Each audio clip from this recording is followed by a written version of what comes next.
जय जय जय महालक्ष्मी नमः। क्या आप जानते हैं क्यों आती है गरीबी और कैसे दूर होगी गरीबी? आज इसी पर बात होगी। आज शुक्रवार है, माँ लक्ष्मी का दिन है और हर बार की तरह मैं एक बार फिर से हाजिर हूँ माँ लक्ष्मी से जुड़ी सबसे खास और कहीं न सुनी जाने वाली जानकारी को लेकर। सुबह सुबह लक्ष्मी जी का कौन सा उपाय आपको करना चाहिए, आज जानेंगे। ये उपाय आपको ज़रूर करना है। मैं आपको बताऊंगी वो वजह जिससे गरीबी आपके घर पर आती है और बचाव का तरीका भी होगा। आपको मालामाल बनाने वाली बहुत ही इंटरेस्टिंग जानकारी भी दूंगी। घर का झाड़ू आपको कैसे दौलतमंद बना सकता है, ये भी जानेंगे। और आपकी हथेली पर राजयोग के सिंबल्स क्या हैं, सिम्टम्स क्या हैं, ये भी दिखाऊंगी। सबसे पहले आज का पहला महा उपाय क्या है, चलिए आपको ये बताते हैं। क्या आपको सेहतमंद रहना है, बीमारी से पीछा छुड़ाना है? जौ के आटे में काले तिल और सरसों का तेल मिलाकर रोटी बनाइए। अपने ऊपर से 7 बार उसार कर किसी भैंसे को या किसी को भी खिला दीजिए। आपको अपनी प्रॉब्लम से निजात मिलेगी, लेकिन प्लीज़ डॉक्टर को दिखाते रहें। आप साथ में उपाय कर सकते हैं। अगर आपको मालामाल बनना है तो दिन को 24 घंटे माँ लक्ष्मी को प्रसन्न करने की कोशिश करनी होगी और ये कोशिश ब्रह्म मुहूर्त से शुरू हो जाती है। आपको माँ लक्ष्मी के एक चिन्ह का सुबह सुबह एक उपाय करना है। वो क्या है, चलिए जानते हैं। माँ लक्ष्मी के चरण चिन्हों से अशुभ ग्रहों का बुरा प्रभाव भी कम होता है। माँ लक्ष्मी के चरण चिन्ह फर्श पर बनाने से बहुत फायदा होता है, लेकिन जाइए ये बनाने कैसे हैं। स्टिकर के महालक्ष्मी चरण चिन्ह बाजार में, मार्केट में इजीली मिल जाते हैं। अगर आप खुद नहीं बना सकते तो उन्हें घर में ले आइए। महालक्ष्मी को लाल रंग बहुत प्रिय होता है। कुमकुम से रोज ब्रह्म मुहूर्त से मुख्य दरवाजे पर महालक्ष्मी के जो चरण चिन्ह हैं उन्हें बनाइए। अगर बने हुए हैं तो हल्का सा गुलाल छिड़किए। लाल रंग की रंगोली और आलते से भी चरण आप बना सकते हैं। आगे बढ़ने से पहले आज का दूसरा महा उपाय क्या है, अब आपको ये बताती हूँ। क्या पैसे की प्राप्ति नहीं हो रही है? गुलाब के फूल में कपूर का टुकड़ा रखें। शाम को कपूर जला दें। फूल की राख से रुद्राक्ष को लेकर माँ लक्ष्मी के चरणों में चढ़ाएं। आपको धन लाभ जरूर होगा। लक्ष्मी जी को पाने के कई तरीके हैं, लेकिन जो तरीका सबसे इंटरेस्टिंग है वो है झाड़ू। वही झाड़ू जो आपके घर में किसी कोने में पड़ी होगी, वही झाड़ू जिस पर आपका ध्यान भी नहीं जाता है। लेकिन आज मैं आपको बताऊंगी कि झाड़ू कितने कमाल का होता है। महालक्ष्मी की कृपा पाने के लिए झाड़ू का उपाय करें। देवी लक्ष्मी की कृपा प्राप्त करने के लिए घर के आसपास किसी भी मंदिर में 3 झाड़ू रखाएं। और पुराने समय से चली आ रही है परंपरा, पुराने समय से लोग अक्सर मंदिरों में झाड़ू दान किया करते थे। ध्यान रहे, मंदिर में झाड़ू सुबह ब्रह्म मुहूर्त में रखना चाहिए। ये काम किसी विशेष दिन करना चाहिए। विशेष दिन जैसे कोई त्यौहार, ज्योतिष में शुभ योग, शुक्रवार को। इस काम को बिना किसी को बताए गुप्त रूप से करना चाहिए। शास्त्रों में गुप्त दान का विशेष महत्व बताया गया है। जिस दिन ये काम करना हो उस दिन एक पहले से बाजार से 3 झाड़ू खरीद कर ले आइए। घर में पोछा लगाते समय ये उपाय करें। जब भी घर में पोछा लगाएं, पानी में थोड़ा सा नमक मिला लेना चाहिए। नमक मिले हुए पानी से पोछा लगाने से फर्श के जर्म्स नष्ट हो जाते हैं, साथ ही घर की नेगेटिव एनर्जी भी खत्म हो जाती है। घर का वातावरण पवित्र होगा और जिन घरों में पवित्रता रहती है वहाँ लक्ष्मी का आगमन होता है। पुरानी मान्यता ये है कि गुरुवार को घर में पोछा ना लगाएं। ऐसा करने से लक्ष्मी माँ रूठ जाती है। इस दिन छोड़कर सभी दिनों में पोछा लगाना चाहिए। घर में झाड़ू कहाँ और कैसे रखें? झाड़ू घर से प्रवेश करने वाली नेगेटिव एनर्जी को नष्ट करता है, लेकिन आपको कुछ बातों का ध्यान रखना है। खुले स्थान पर झाड़ू रखना अपशकुन माना जाता है, इसीलिए इसे छिपा कर रखें। भोजन कक्ष में झाड़ू ना रखें, क्योंकि इससे घर का अनाज जल्दी खत्म हो जाता है। साथ ही स्वास्थ्य संबंधित परेशानियों का भी सामना करना पड़ सकता है। अगर आप अपने घर के बाहर हर रोज़ रात के समय दरवाजे के सामने झाड़ू रखते हैं तो इससे घर में नकारात्मक ऊर्जा प्रवेश नहीं करती। ये काम केवल रात के समय ही करना चाहिए। दिन में झाड़ू छिपा कर रखें। झाड़ू से जुड़े शकुन अपशकुन ये हैं कि अगर कोई बच्चा घर में अचानक झाड़ू लगा रहा है तो समझना चाहिए कि अनचाहे मेहमान घर में आने वाले हैं। सूर्यास्त के बाद घर में झाड़ू पोछा गलती से भी नहीं लगाना चाहिए। ऐसा करना अपशकुन माना जाता है। झाड़ू पर गलती से भी पैर नहीं रखना चाहिए। ऐसा होने पर माँ लक्ष्मी रूठ जाती है। ये अपशकुन है। कभी भी किसी जानवर को झाड़ू से नहीं मारना चाहिए। यह अपशकुन माना जाता है। कोई भी सदस्य किसी खास कार्य के लिए घर से निकल रहा हो तो उसके जाने के तुरंत बाद घर में झाड़ू नहीं लगाना चाहिए। ऐसा करने पर असफलता का सामना करना पड़ सकता है। झाड़ू को कभी भी खड़े रहकर नहीं लगाना चाहिए। ये भी अपशकुन माना जाता है। हम जब भी किसी नए घर में प्रवेश करें उस समय नई झाड़ू लेकर ही अंदर जाना चाहिए। ये शुभ शकुन माना जाता है। इससे नए घर में सुख, समृद्धि और बरकत रहती है। आइए अब तीसरे महा उपाय की ओर बढ़ते हैं। आपको बताने का समय आ गया है। क्या माँ लक्ष्मी को प्रसन्न करना चाहते हैं?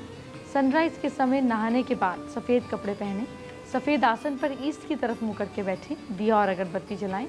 राइट हैंड में थोड़ा सा जल लेकर श्रीम का 108 बार उच्चारण करें। लगातार 42 डेज तक ये करें। माँ लक्ष्मी ज़रूर प्रसन्न होंगी। आपको लगता होगा कि पैसे आपके घर से बाहर क्यों जा रहा है? क्या वजह है कि सब कुछ होता है फिर भी पैसा नहीं टिकता? कुछ ना कुछ तंगी बनी ही रहती है। आइए आपको सही वजह बताती हूँ। देखिए, आर्थिक परेशानी से आपको निकलना है तो इन 10 चीज़ों को घर से बाहर रखें। पुराने जूते चप्पल जो आपके घर में इस्तेमाल नहीं हो रहे हैं, उन्हें घर से बाहर निकाल दीजिए। घर में सीढ़ियों के नीचे बेकार का सामान पड़ा है, उसको भी हटाइए। सीढ़ी के नीचे का सामान एरिया बिल्कुल साफ रहे। घर में कोई बंद घड़ी पड़ी हुई ना हो। कोई भी बंद घड़ी हो, ये वास्तु के अनुसार आपके वक्त को, गुड टाइम को भी बंद कर देती है, उन्नति में बाधक होती है। गीज़र, आयरन, खराब टेलीविज़न, फ्रिज अगर इस्तेमाल लायक नहीं रह गया है तो उसे भी घर में नहीं रखें। पुराने और ख़राब पड़े उपकरण भी घर में नकारात्मक ऊर्जा को जन्म देते हैं। घर में अगर देवी देवताओं की टूटी फूटी मूर्ति या पुरानी हो चुकी तस्वीरें हैं, उन्हें विसर्जित कर दें या कहीं पे भी पेड़ के नीचे रखाएं और नई मूर्ति उनकी जगह पर लगाएं। खिड़की या रोशनदान के शीशे अगर टूटे हुए हैं तो उन्हें भी बदल दें। सिर्फ घर को साफ ना करें, घर की छत पर अगर कबाड़ है तो उसे भी उठाएं और छत को साफ रखें। पुराने बर्तन जिनका इस्तेमाल आप 6 महीने से नहीं कर रहे हैं, उन्हें आपके घर में आपको नहीं रखना चाहिए। पुराने कपड़े और खिलौने जिनका इस्तेमाल नहीं हो रहा है, उन्हें घर में नहीं रखना चाहिए। अगर कोई ज़रूरतमंद है तो उसे दान कर दें। एंटरटेनमेंट की बात हम बाद में करेंगे। आपके कल को अच्छा करते हैं। क्या करें अपनी राशि के हिसाब से जानिए। सबसे पहले मेष राशि की बात। मेष राशि के लोग, आप लोग कल आदित्य हृदय स्तोत्र का पाठ ज़रूर करें। लक साथ दे रहा है आपका कल के दिन 72%। वृषभ राशि के लोग, कल अलमारी में मोर पंख ज़रूर रखिए। किस्मत साथ दे रही है आपका 68%। मिथुन राशि के लोग, कल सूर्य को प्रणाम ज़रूर करें। किस्मत साथ दे रही है आपका 65%। कर्क राशि के लोग, ज़्यादा खर्चा बिल्कुल ना करें। भाग्य साथ दे रहा है आपका 54%। सिंह राशि के लोग, ज़रूरतमंद लोगों को खाना खिलाइए आप। किस्मत साथ दे रही है आपका 62%। कन्या राशि के लोग, कल दिन भर में खूब पानी पीजिए। लक साथ दे रहा है आपका 69%। तुला राशि के लोग, कल गायत्री मंत्र का जाप ज़रूर करें। किस्मत साथ दे रही है आपका 75%। वृश्चिक राशि के लोग, खाने में नमक कल अवॉइड करें। लक साथ दे रहा है आपका 63%। धनु राशि के लोग, कल ज़्यादा मीठा खाने से बचना है आपको। किस्मत साथ दे रही है आपका 58%। मकर राशि के लोग, जानवरों को बिल्कुल ना सताएं, वैसे भी नहीं सताना चाहिए, कल खास ख्याल रखें। भाग्य साथ दे रहा है आपका 50%। कुंभ राशि के लोग, कल सूर्य देव को जल दीजिए। किस्मत साथ दे रही है आपका 64%। और मीन राशि के लोग, कल दही खाकर फिर घर से निकलना है। किस्मत साथ दे रही है आपका 61%। आपको याद होगा मैंने आपको लक्ष्मी जी के 21 नाम पिछले शुक्रवार को बताए थे और वादा किया था कि लक्ष्मी जी के 108 नाम बताऊंगी, क्योंकि जिस भक्त को माँ लक्ष्मी के 108 नाम मालूम है वो मालामाल ज़रूर बनता है। तो चलिए आज माँ के इस 21 और नाम जानते हैं और उनके अर्थ भी जानेंगे। माँ का एक और नाम है जिसका नाम है दित्य, यानी कि जो प्रार्थना का जवाब देता है। दीप्ता, लौ की तरह। वसुधा, पृथ्वी की देवी। वसुधारणी, पृथ्वी की रक्षक। कांता, भगवान विष्णु की पत्नी। कामाक्षी, आकर्षक आंखों वाली देवी। कमल संभवा, जो कमल में से उपस्थित होती हैं। अनुग्रहपदा, जो शुभकामनाओं को, उसका आशीर्वाद हमको देती हैं। बुद्धि, यानी कि बुद्धि की देवी। अनघा, निष्पाप या शुद्धता की देवी। हरिवल्लभी, भगवान विष्णु की पत्नी। अशोक, दुख को दूर करने वाली। अमृता, अमृत की देवी। दीपा, दीप्तिमान दिखने वाली। लोक शोक विनाशिनी, संसार की मुसीबतों को निगलने वाली। धर्म निल्या, अनंत कानून स्थापित करने वाली। करुणा, अनुकंपा की देवी। लोकमत्री, ब्रह्मांड की देवी। पद्म प्रिया, कमल की प्रेमी। पद्महस्ता, जिसके हाथ कमल की तरह हों। अब चौथे महा उपाय की बात करते हैं। सवाल क्या है, ध्यान से सुनिए। सवाल ये है कि क्या किसी काम में सफलता नहीं मिल रही? किसी भी फ्राइडे को सुबह घर पे वेस्ट डायरेक्शन में सफ़ेद कपड़े में चावल बांधकर लटका दें। चावल के दाने टूटे ना हों, जब तक काम में सफलता ना मिले चावल को लटके रहने दें।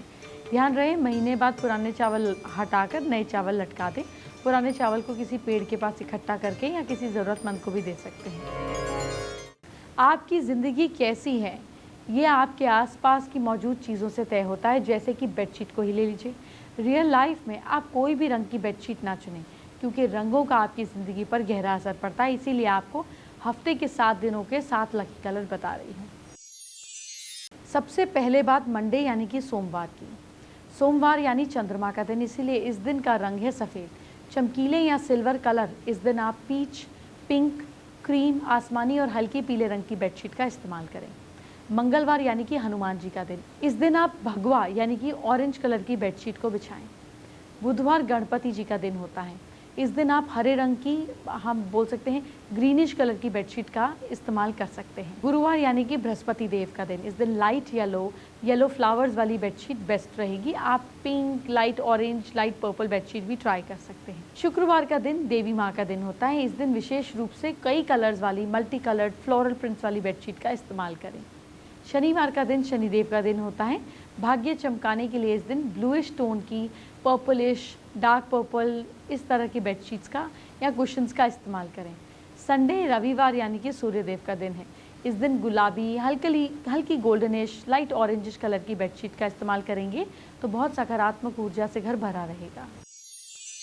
आइए बात करते हैं आज की स्पेशल एस्ट्रो टिप का। माँ लक्ष्मी को मनाने का एक बहुत ही खास और असरदार तरीका है कमल गट्टे। 108 कमल गट्टों को एक माँ लक्ष्मी के सिक्के के साथ थाल में सजाएं। इस चांदी के सिक्के के अंदर माँ लक्ष्मी की ही तस्वीर बनी हो, उसके आसपास आप यूँ कमल गट्टे सजा दीजिए और फिर रोज़ माँ को याद करिए। इससे ये जागृत हो जाएंगे। 108 दिन आप जब इनकी पूजा कर लें तो आप इनको लपेट कर सब चीज़ों को लाल पोटली बनाकर अपने कैश बॉक्स में या अपनी जहाँ पे ज्वेलरी रखते हैं रख दीजिए। ग्रोथ को कोई नहीं रोक सकेगा। फेसबुक पर अनुज शकाया ने हमारे साथ में अपनी प्रॉब्लम शेयर की है। अनुज जो है ये लव मैरिज करने के उपाय जानना चाहते हैं। थर्सडे को आपको 6 केले लेने हैं जो ऊपर से जुड़े हुए हों और जाकर मंदिर में रखाना है। और फ्राइडे को 9 मिश्री की गांठ अपनी पार्टनर के साथ में जाकर लक्ष्मी और विष्णु मंदिर में या माँ लक्ष्मी के आगे रखाइए। इसको लगातार 16 थर्सडेज और फ्राइडे रिपीट कीजिए, कुछ ना कुछ रास्ता निकल आएगा। आज आपको बताऊंगी कि आपकी हथेली पर राजयोग कहाँ है। अगर किसी व्यक्ति की हथेली के बीच में घोड़ा, घड़ा, पेड़ जैसी आकृति बनी हो तो ये रात सुख आनंद को प्राप्त करता है। जैसे घोड़ा कैसे होगा, इस तरीके से आपको फिगरेटिव दिखेगा, घड़ा इस तरीके से दिखेगा और साथ साथ पेड़ आपको इस तरीके से दिखेगा, इस तरीके से एक मशरूम की शेप लिया हुआ। तो इस तरीके से साइन होता है, तो ये बहुत अच्छा होता है। अगर किसी व्यक्ति का माथा चौड़ा और उभार लिए हुए हो, साथ ही लंबा हो, तो ऐसा इंसान राज सुख को पाता है। अब जिनके हाथ में धनुष, चक्र और रथ हो, ये कैसे होता है? धनुष ऐसे होगा, आपको इस तरीके से साइन दिखेगा, चक्र यूं होगा और रथ ऐसे होगा कि आपको ऐसे एक फिगरेटिव दिखेगा और ऐसे इस तरीके से आपको पोजीशन दिखेगी। इस तरीके से पूरा रथ की फोटो नहीं बनी होगी पर ऐसे आकृति बनी होगी। जिस व्यक्ति के अंगूठे में मछली का निशान, हाथी और नदी का चिन्ह बना होता है, मछली कैसे होगी? इस तरीके से मछली हो जाएगी, बहुत कॉमन है। कई बार मछली होती है। हाथी कैसे होता है? हाथी ऐसे आपको दिखेगा, ये आम दिख जाएगा आपको लोगों के हाथ में, ऐसे हाथी दिख जाएगा। नदी इस तरीके से आपको 3-4 वेव्स दिख जाएंगी, इस तरीके से बना होगा। इस व्यक्ति पर माता लक्ष्मी की कृपा हमेशा बनी रहती है। अगर किसी व्यक्ति की हथेली पर तलवार, पहाड़ और हल का निशान बना हो तो ये अपने जीवन में काफ़ी सफलता पाता है। तलवार ऐसे होता है, पहाड़ यूं बना होगा, आपको इस तरीके से बना दिख जाएगा और हल ऐसे होगा, इस तरीके से निशान बना होता है, तो व्यक्ति जीवन में काफ़ी सफलता और धन प्राप्त करता है। जिस इंसान की हथेली पे सूर्य रेखा, मस्तिष्क रेखा आपस में मिली हुई हों, कैसे मिलती है सूर्य रेखा? ये सूर्य रेखा है और ये आपकी मस्तिष्क रेखा है। सूर्य रेखा और मस्तिष्क रेखा आपस में मिली हुई हों और गुरु पर्वत पर जो है एक स्क्वायर का निशान बना हो, तो ऐसे लोग राजकीय जीवन जीते हैं। अगर किसी की हथेली पर गुरु और सूर्य पर्वत उभरे हुए हों, ये एरिया और रिंग फिंगर के नीचे वाला एरिया उभरा हो, ये इंसान बहुत ही अच्छी और ऊंची पोजीशन में अधिकारी होता है। अगर किसी इंसान के हाथ में शनि पर्वत और गुरु पर्वत पर त्रिशूल का निशान हो, कैसे होगा? मिडिल फिंगर के नीचे त्रिशूल का निशान हो और गुरु पर्वत पे भी त्रिशूल का निशान हो, तो ऐसा व्यक्ति राज्य अधिकारी यानी कि अच्छी पोस्ट पर होता है। अब आपको आज का 5वां और आखिरी महा उपाय क्या है, चलिए ये बताती हूँ। सवाल क्या है, ध्यान से सुनिए। क्या संतान प्राप्ति के योग नहीं बन रहे? पीपल का एक पत्ता रोज 1 घंटा पानी में रखें। 1 घंटे बाद पत्ते को पानी से निकालकर पेड़ के नीचे रख दें। पति पत्नी इस जल को भगवान का आशीर्वाद मानकर पिएं और साथ में डॉक्टर को दिखाते रहें। ईश्वर ने चाहा तो संतान योग जरूर बने।